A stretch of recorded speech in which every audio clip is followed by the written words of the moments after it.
να βαδίσουμε χωρίς να χάσουμε την ισορροπία μας, το κόστος ανεβαίνει υπερβολικά και γι' αυτό λοιπόν βλέπουμε μόνο δύο παίκτες και όχι ολόκληρες ομάδες. Και γιατί άραγε ακολουθεί από πίσω κάποιος άνθρωπος, νομίζω καταλαβαίνετε όλοι, έτσι, να προλάβει μια μηχανή πτώση από κάτι που θα πάει στραβά, ώστε να μπορέσουμε να προλάβουμε το οποιοδήποτε κακό μπορεί να συμβεί. Ισχύει το ίδιο και εδώ. Τα ρομπότ είναι αυτόνομα. Δηλαδή θα δείτε ο επιθετικός παρακολουθεί το γήπεδο, βρίσκει που η μπάλα, ευθυγραμμίζεται με το αντίπαλο τέρμα. Ο τερματοφύλακας δεν φαίνεται να κάνει κάτι ιδιαίτερο, αλλά θα δείτε ότι παρακολουθεί την εξέλιξη του παιχνιδιού και θα προσπαθήσει να κάνει κάποια κίνηση. Αλλά δεν θα αρκεί αυτή η κίνηση για να γλιτώσει το γκολ, το οποίο το έφαγε τελικά. Λοιπόν, με όσα είπαμε, θέλω να πιστεύω ότι ξέρετε τώρα ότι το RoboCup, που είναι η διεθνής ονομασία, δεν είναι τίποτα άλλο από το Παγκόσμιο Πρωτάθλημα Ρομποτικού Ποδοσφαίρου. Είναι μια ιδέα που ξεκίνησε από έναν Ιάπωνα μηχανικό το 1994. Κατόπιν το 1997 έγινε το πρώτο πρωτάθλημα και σήμερα υπάρχει η Ομοσπονδία RoboCup που διεξάγει αυτά τα πρωταθλήματα κάθε χρόνο. Το όραμα αυτού του Ιάπωνα ήταν το εξής, αυτό που είπαμε στην αρχή. Μέχρι το 2050 να έχουμε μια ομάδα πλήρως αυτόνομων ανθρωποειδών ρομπότ, η οποία θα είναι σε θέση να μπει στο γήπεδο να αντιμετωπίσει την παγκόσμια πρωταθλήτρια. Είναι ένα πολύ φιλόδοξο εγχείρημα και μπορεί να μην επιτευχθεί ποτέ. Αλλά αυτό που είναι σίγουρο είναι ότι σήμερα όλα τα λεφτά του κόσμου, αν έχει κανείς, δεν μπορεί να αγοράσει μια τέτοια ομάδα. Δεν υπάρχει τεχνολογία αυτή. Έτσι, θέλει, για να πετύχουμε κάτι τέτοιο, χρειαζόμαστε σημαντικές τεχνολογικές καινοτομίες. Ίσως να επιτευχθούν μέχρι τότε, ίσως και όχι. Θα δούμε. Πάντως, βλέπει κανείς ότι υπάρχει πρόοδος. Γίνονται λοιπόν αυτοί οι διαγωνισμοί κάθε χρόνο, συμμετέχουν ομάδες από πανεπιστήμια ανά τον κόσμο. Ενδεικτικά, το καλοκαίρι που μας πέρασε έγινε το τελευταίο πρωτάθλημα στην Κίνα. Συμμετείχαν πάνω από 400 ομάδες από 45 χώρες. Μέσα από την ανταγωνιστική διαδικασία, αν θέλετε, προάγεται η επιστήμη και οι ομάδες βρίσκουν καινούργιες λύσεις στα βασικά προβλήματα της ρομποτικής. Μία από αυτές τις ομάδες λοιπόν είναι και η ομάδα Κουρίτης του Πολυτεχνείου Κρήτης. Και εμείς συμμετέχουμε στο RoboCup σε ένα συγκεκριμένο πρωτάθλημα όπου αγωνιζόμαστε με αυτά τα ρομπότ. Η ιδιαιτερότητα αυτού του πρωταθλήματος είναι ότι όλες οι ομάδες έχουν ακριβώς το ίδιο ρομπότ, ως το μηχανικό του μέρος. Δεν το κατασκευάζουμε εμείς, το κατασκευάζει μια εταιρεία στην Γαλλία, εμείς τα αγοράζουμε αυτά τα ρομπότ, αλλά μόνο το μηχανικό του μέρος. Το λογισμικό, το προγραμματισμό δηλαδή, το φτιάχνουμε εμείς. Άρα λοιπόν ουσιαστικά ασκούμαστε, κάνουμε έρευνα, κάνουμε έργο στο κομμάτι του προγραμματισμού των ρομπότ. Και βέβαια όταν λέμε προγραμματισμός, αυτό σημαίνει ότι μπορούμε να δημιουργήσουμε όποια συμπεριφορά θέλουμε πάνω στο ρομπότ, αρκεί να βρούμε τους κατάλληλους αλγορίθμους και τις κατάλληλες μεθόδους. Αυτά τα ρομπότ έχουν πάνω τους πολλούς αισθητήρες, για παράδειγμα έχουν μια κάμερα εδώ στο κεφάλι για να παίρνουν εικόνες εκεί περιβάλλον. Έχουν αισθητήρες υπερήκων στο στήθος για να μπορούν να αντιλαμβάνονται εμπόδια που βρίσκονται μπροστά τους. Έχουν αισθητήρες στα πέλματα για να μπορούν να βοηθούνται στην ισορροπία, να ξέρουν πού δέχονται μεγαλύτερη πίεση σε ποια πλευρά για να μπορούν να ισορροπούν. Και έχουν και πάρα πολλές αρθρώσεις. Έτσι όταν κουνάω το χέρι μου εδώ πέρα είναι μία άρθρωση στον ώμο, άλλη άρθρωση στον αγώνα, άλλη άρθρωση στον καρπό και το καθεξής. Ένα τέτοιο ρομπότ έχει 21 αρθρώσεις. Αυτές οι αρθρώσεις πρέπει να κινηθούν συγχρονισμένα και συντονισμένα για να πετύχουμε κάτι. Είτε αυτό λέγεται βάθισμα, είτε λέγεται μια κλωτσιά στην μπάλα, είτε το να σηκωθούμε από το έδαφος αν έχουμε μια πτώση. Να σας δείξουμε λοιπόν και μερικά βίντεο από την ομάδα μας. Και εδώ θα δείτε ένα παλιό σχετικά βίντεο του 2007 από τη συμμετοχή μας σε ένα πρωτάθλημα στη Γερμανία. Τότε που το πρωτάθλημα αυτό διεξαγόταν με τα τετράποδα, τα σκυλάκια. Η ομάδα μας είναι με τους κόκκινους παίκτες. Οι κόκκινοι που έχουν, οι παίκτες που έχουν την κόκκινη λωρίδα. Και θεωρούμε το βίντεο το συγκεκριμένο μια ιστορική στιγμή. Θα σας πω σε λιγάκι γιατί. Ο παίκτης που έχει αυτή τη στιγμή την μπάλα είναι ο δικός μας, ο οποίος ξέφυγε από τους δύο αντιπάλους, θα κατευθυνθεί προς το αντίπαλο τέρμα και με μια όμορφη κίνηση θα πετύχει το πρώτο ιστορικά γκολ της ομάδας. Έτσι γι' αυτό και εμείς το πανηγυρίσαμε ιδιαίτερα και γι' αυτό το δείχνουμε αυτό το βίντεο και χαιρόμαστε για την πορεία της ομάδας από τότε μέχρι σήμερα. Ας δούμε όμως και μερικά στιγμιότυπα από τη συμμετοχή της ομάδας του 2011 στην Κωνσταντινούπολη, πλέον μετανθρωποειδή. Ξέφυγε λοιπόν ο παίκτης μας από εκείνη την κόντρα και βρήκε ελεύθερη την αιστεία και φυσικά δεν έχασε την ευκαιρία να σκοράρει. Θα μου πείτε πού είναι ο τερματοφύλακας της δίπλας ομάδας, είχε τιμωρηθεί. Και οι παίκτες τιμωρούνται πολύ συχνά σε αυτούς τους αγώνες, γιατί οι κανονισμοί είναι πάρα πολύ αυστηροί. Υπάρχουν διαιτητές που φροντίζουν να τηρούνται οι κανόνες και να επιβάλλουν ποινές. Θα δούμε τώρα σε αυτό το βίντεο δύο παίκτες που θα απομακρυνθούν από τον αγώνα, ακριβώς γιατί έχουν κάνει κάτι που δεν επιτρέπεται. Αυτός ο παίκτης είναι ανενεργός. Θα απομακρυνθεί και εδώ ένας άλλος παίκτης μπρόχνει τον άλλο. Γι' αυτό θα απομακρυνθεί. Αλλά εδώ θέλω να δείτε τον τερματοφύλακα που είναι δικός μας. Φαίνεται να μην κάνει τίποτα. Αλλά την κατάλληλη στιγμή θα αποκρούσει την μπάλα πάνω στη γραμμή. Κάπως έτσι λοιπόν είναι το ρομποτικό ποδόσφαιρο. Πήρατε μια γεύση, αλλά ας απαντήσουμε λίγο αυτό το ερώτημα. Δεν ξέρω, μπορεί να γεννήθηκε μέσα σας τώρα όση ώρα μιλάμε. Γιατί ασχολείται ο κόσμος με το ρομποτικό ποδόσφαιρο? Δηλαδή ο στόχος ποιος είναι, να καθόμαστε αύριο μεθαύριο στις κερκίδες εμείς και να παίζουμε το ρομποτικό ποδόσφαιρο? Λέτε? Μάλιστα. Βλέπω είστε πολύ διαβασμένοι. Λοιπόν, ο στόχος ουσιαστικά δεν είναι η διασκέδαση, καλή και η διασκέδαση σίγουρα, αλλά ο στόχος είναι να προάγουμε την έρευνα στα ανοιχτά προβλήματα της ρομποτικής. Λοιπόν, τώρα θέλω βοήθεια από τα παιδιά για να καταλάβουμε λίγο το θέμα. Ας πούμε ότι είμαστε ρομπότ εμείς και μας βάζουν μέσα στο γήπεδο να παίξουμε ποδόσφαιρο. Έτσι. Σκεφτείτε ότι είστε ρομπότ. Ξεχάστε δηλαδή ότι ξέρετε. Τι ικανότητες χρειάζεστε για να παίξετε ποδόσφαιρο? Για να δω. Πες μας. Πόδια. Εντάξει. Άλλο. Πες μας και εσύ. Μπροστά. Έλα. Πώς? Μπαταρίες. Πόδια, ισορροπία. Άλλο. Μπράβο. Περίμενα να ακούσω έτσι μια λέξη κλειδί. Ποιος είπε την όραση? Λοιπόν, εάν σας βάλω στο γήπεδο και σας κλείσω τα μάτια, δεν θα παίξετε ποδόσφαιρο, έτσι δεν είναι? Ό,τι και να κάνετε. Όσο γρήγοροι κι αν είστε. Άρα λοιπόν, το ρομπότ μας, το πρώτο πράγμα που χρειάζεται είναι να έχει καλή αντίληψη, όπως το ονομάζουμε. Να μπορεί να αναγνωρίσει αντικείμενα μέσα από την κάμερα, γιατί αυτός είναι ο αισθητήρας που έχει. Δεν έχει μάτια σαν και όπως έχουμε εμείς. Και θα δούμε σε λίγο ότι η εικόνα που παίρνει το ρομπότ δεν είναι τόσο ωραία όσο η εικόνα που έχουμε εμείς. Ένα σχετικό πρόβλημα είναι και αυτό του εντοπισμού της θέσης. Δηλαδή το ρομπότ δεν αρκεί να αντιλαμβάνεται τα αντικείμενα στο γήπεδο, πρέπει να ξέρει και πού βρίσκεται.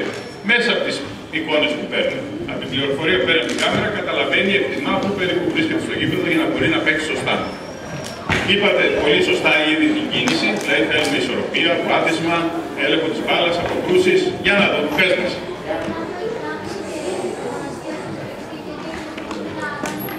Όλα θα έχουν προγραμματίσει από τον υπολογιστή. Εννοείται, αφού δεν υπάρχει κανένας να μας καθοδηγεί. Αλλά για πείτε μου κάτι, το ρομπότ είναι μόνο του μες στο γήπεδο? Έλα. Χρειάζεται αντοχή. Χρειάζεται αντοχή. Καλά, σίγουρα, αλλά κάτι άλλο θέλω να μου πείτε. Έλα. Πες το.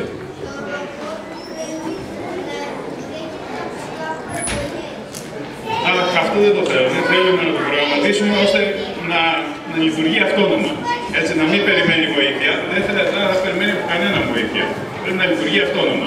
Πείτε μου τη μαγική λέξη. Είναι μόνο του μες στο γήπεδο? Ρωτάω ξανά. Πέτα. Να. Έτσι, μπράβο. Συνεργασία.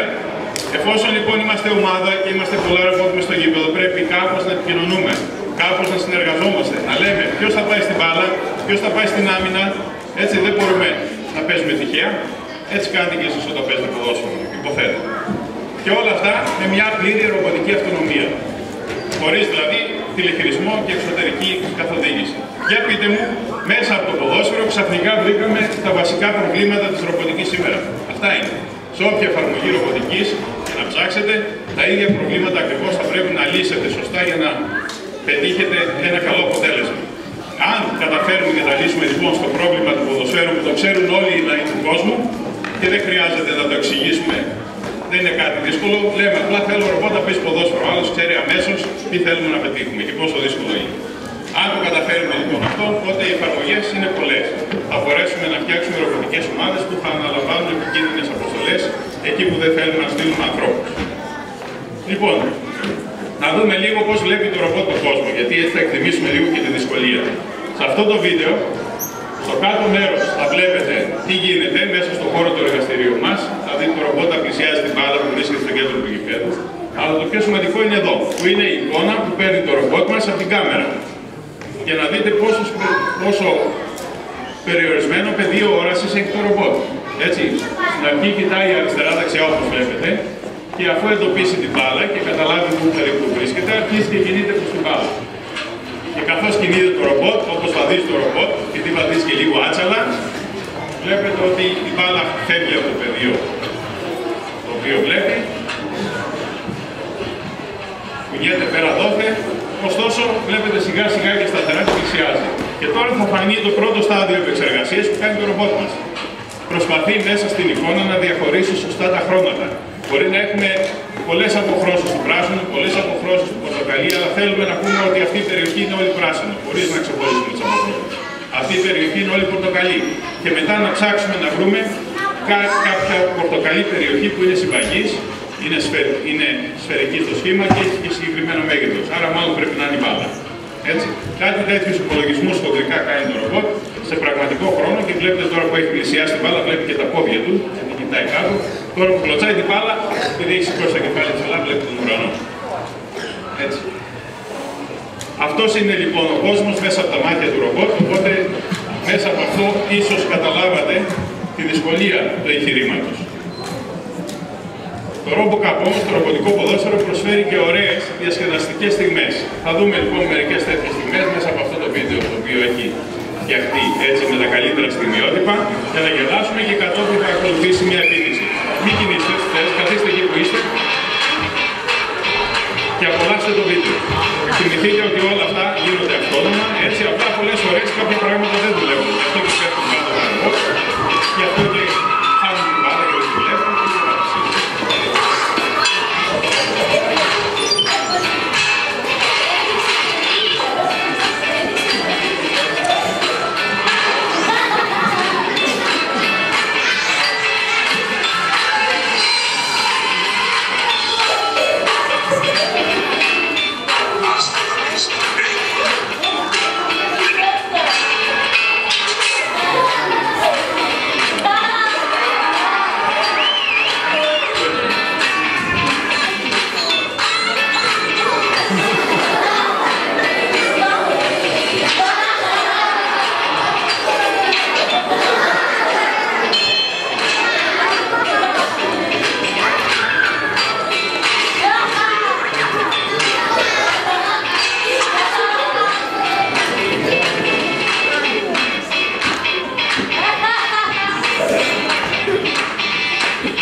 Λοιπόν, κάπως έτσι είναι το ρομποτικό ποδόσφαιρο και θα ήθελα να σας προσκαλέσω όταν θα πάτε στο σπίτι να ψάξετε να βρείτε ένα βίντεο το οποίο έχει φτιαχτεί για την ομάδα μας. Είναι ένα βίντεο αφιέρωμα. Έχει γίνει από τον κόμβο της Αριστείας του Υπουργείου Παιδείας.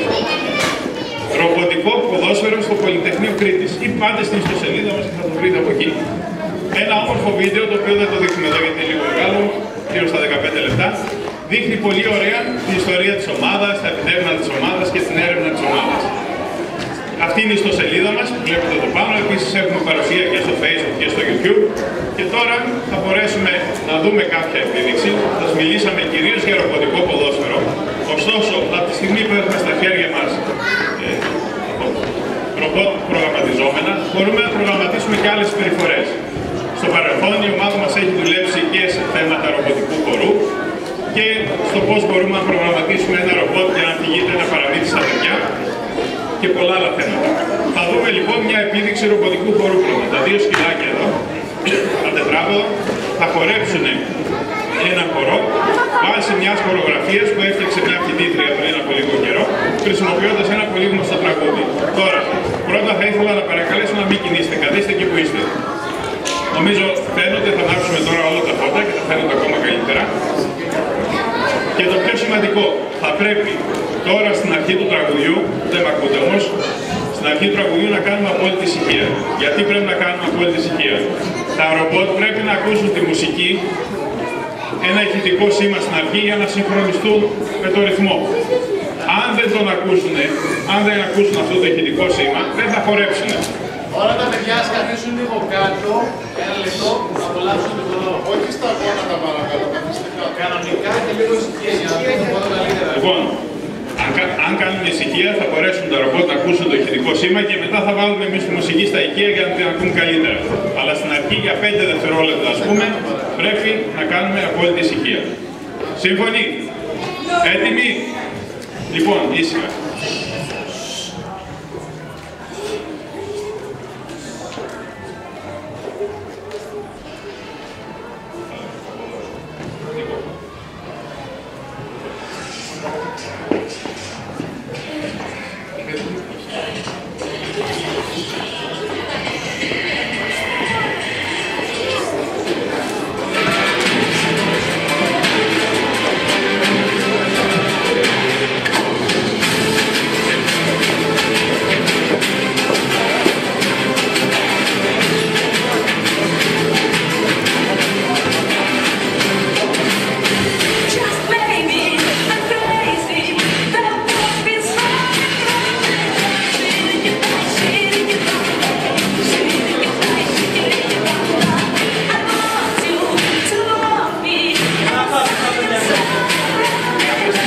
Είστε όρθιοι, καθίστε κάτω, καθίστε κάτω.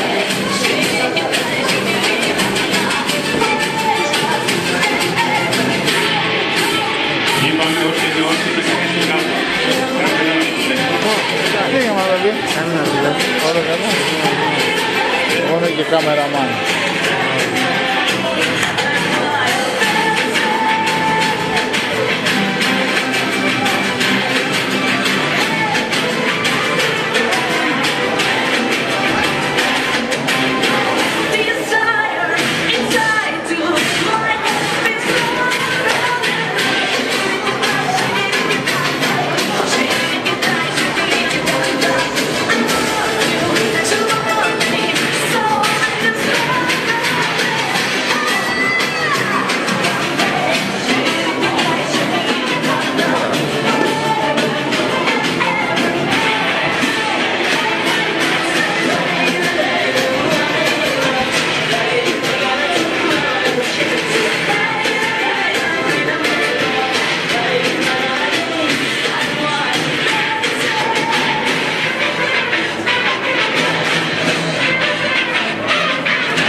εθελοντές μας εδώ.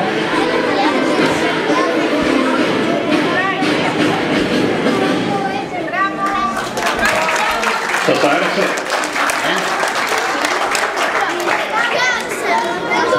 Λοιπόν, τώρα θα έχουμε και την ευκαιρία να δούμε στοιχειώδες ποδόσφαιρο. Έτσι, όπως καταλαβαίνετε, ο χώρος δεν μας βοηθάει για να δούμε κάτι περισσότερο.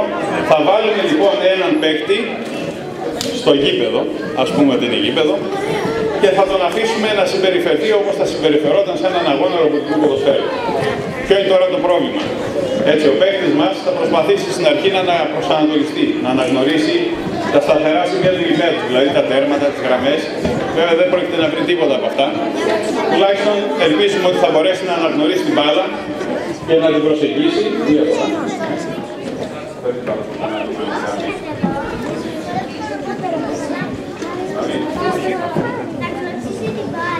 Τι λέει, κοκκινίζει? Αυτό σημαίνει ότι αναγνωρίζει την μπάλα. Για να δούμε, θα καταφέρει σούτ. Ψάχνει πάλι να βρει τα τέρματα. Δεν υπάρχουν, εντάξει, κάποια στιγμή θα το πάρει απόφαση να πάει προς την μπάλα. Και αφού πλησιάσει την μπάλα, θα κοιτάξει να ευθυγραμμιστεί με το αντίπαλο τέρμα. Βέβαια δεν θα το βρει, αλλά ίσως να κάνει κάποια κίνηση αριστερά-δεξιά.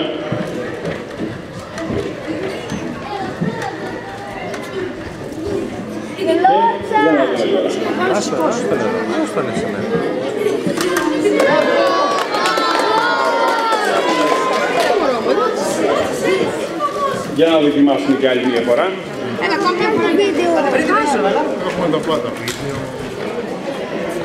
Είπαμε ότι χρησιμοποιεί την κάμερα για να δοκιμάσει την μπάλα, πλησιάζει για να φτάσει στο θέση ώστε η κροσιά να μην πιάσει αέρα.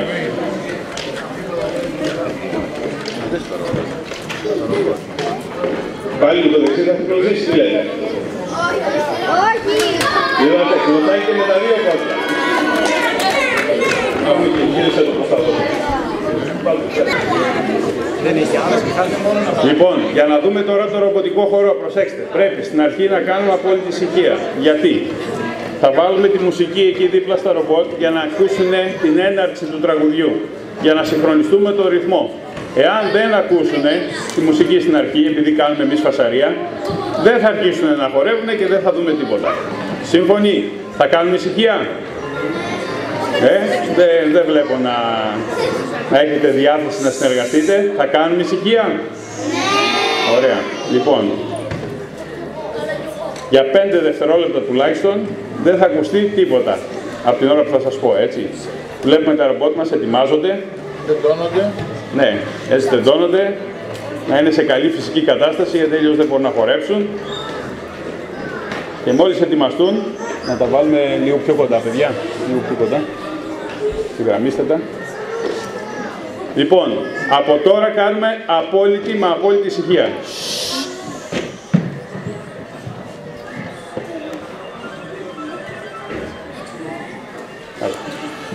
Και θα βάλουμε τώρα τη μουσική στα ηχεία, να την ακούμε κι εμείς.